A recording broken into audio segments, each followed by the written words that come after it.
Now here comes my favorite part, which is peeling the tape off. So I'll get a nice sharp line in between the boot stripe and the bottom paint. And you can see how either good a job I did or bad a job I did taping the boat. I don't know how straight my line will be, but oh, yeah. Looks way better. Nice sharp, crisp line. Tape stuck to my glove. Look how good that looks. Look at that. What a difference that is. Sharp and clean.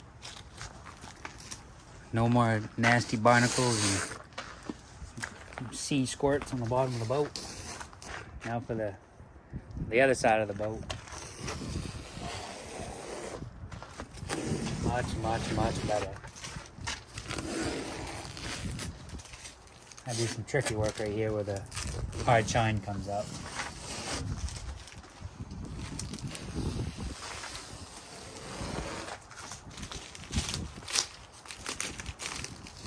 I do this one-handed.